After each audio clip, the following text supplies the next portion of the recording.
Elon's wealth, archetypes, dedication, and the real cost of progress. Fab Four perspective. Imagine a man who slept on the factory floor for years, not for comfort, but out of raw dedication to making the company successful and creating a team like no other.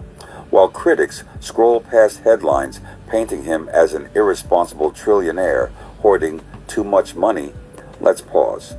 Today, the Fab Four, Carl Jung on archetypes and the shadow, Niccolo Machiavelli on the lion and the fox, the Buddha on balance, and the Stoics on Amor, Fati, break down the perception versus the reality of vast wealth earned through first principles and relentless execution.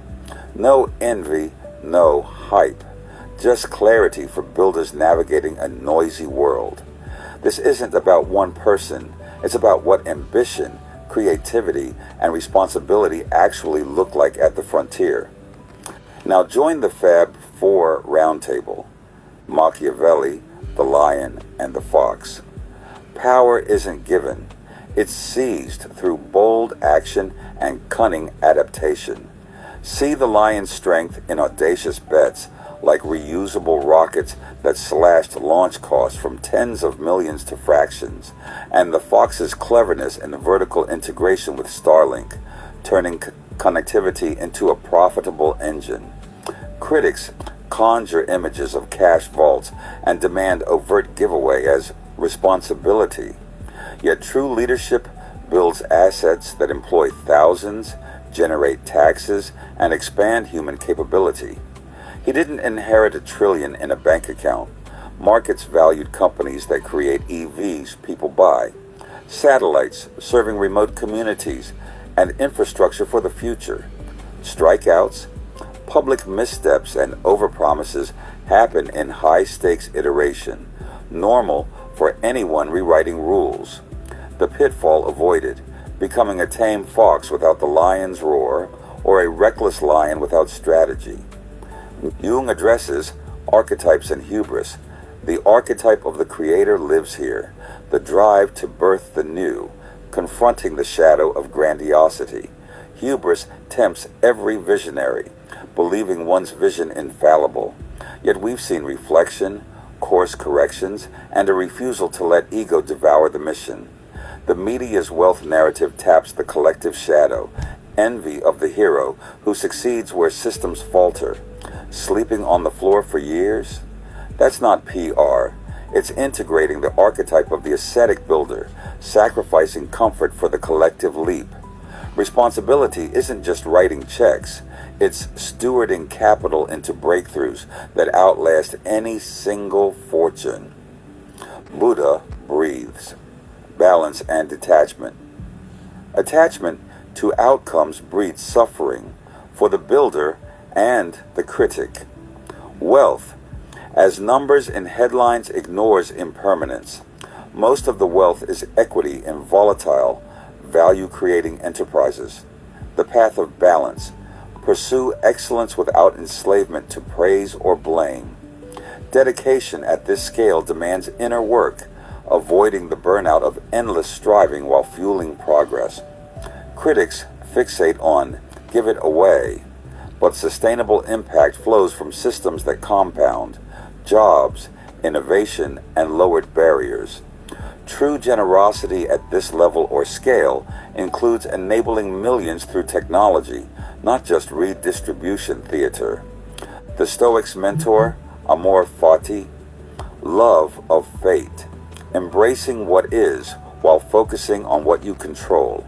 This isn't luck, it's years of first principles thinking, turning failures into data, iterating at cadence what others called impossible. Amor Fati means accepting market valuations as signals of a created value, not a moral failing. The tax reality, simply, the wealth isn't liquid cash. It's the value of his holdings in companies that he envisioned and put in the work to make them successful. He had a dream and made it real. Now, governments can and do collect taxes from his operations, employee wages, and sales. It seems like some want a real tax on progress. Punishing the dedication that funds tomorrow's infrastructure may not be the wisest move. He accepted the arena, regulatory battles, public scrutiny, with equanimity. Aha moment and takeaways. Here's the pivot that cuts through noise.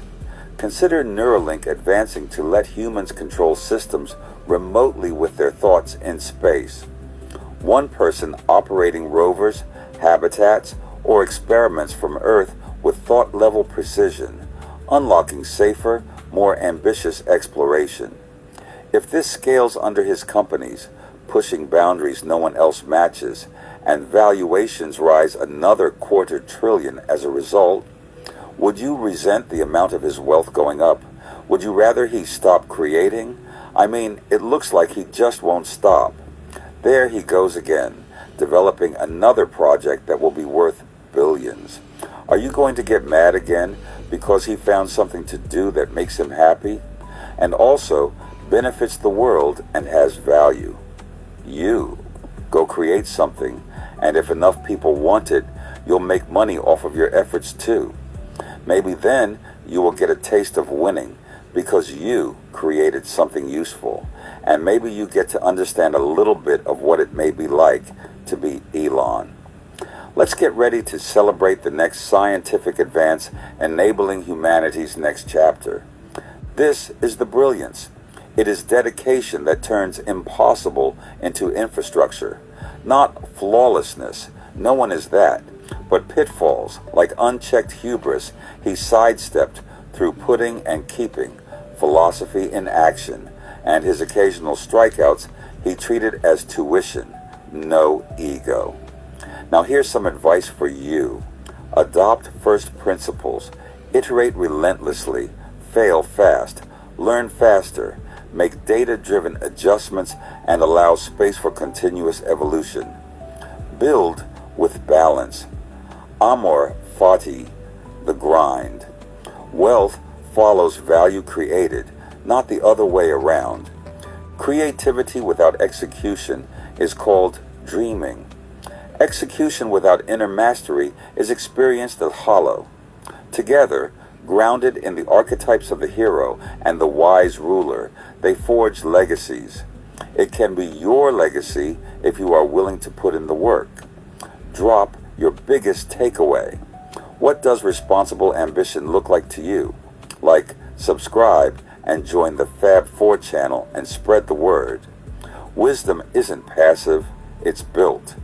You be kind, support your community, and stay loving.